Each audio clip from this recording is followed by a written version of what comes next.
Hey guys, it's Eric here at Farpoint Mowers and Mower, checking out the 2026 John Deere lineup.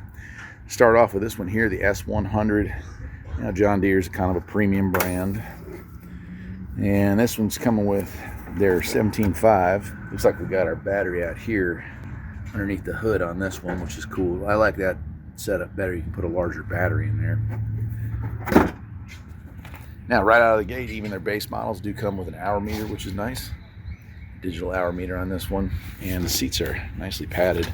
Up underneath, fuel tank, and I'd say that's K46 transmission, but a little better quality rear end on this as far as the stamping and the actual bed deck is still stamped, but a little nicer.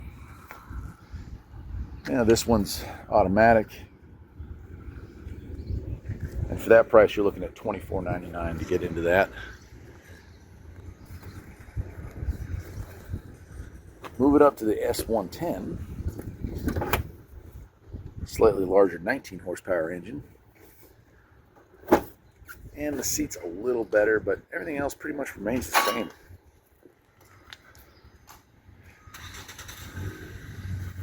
Here's the S140. This is plastic, and that's true for all of them. And now we're moving up into a twin cylinder, 22 horsepower, still an automatic. But wow, 48-inch deck costs you $3,000.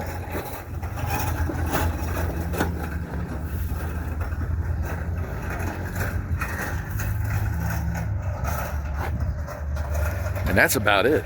Your S170, that is a K46 transmission. Might look more like a garden tractor with the larger wheels, but don't be fooled. That is a weak transmission for something this size.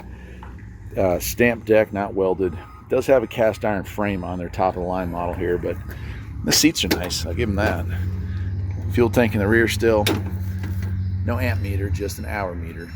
And their top of the line is coming with that 24 horsepower, 48-inch cutting deck, but plastic.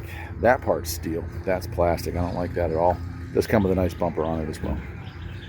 I guess that'll do it. John Deere commercial grade riding mowers are pretty awesome. John Deere consumer grade riding mowers leave a lot to be desired as far as I'm concerned. For the price, you can do better, my friends. Till next time, take care.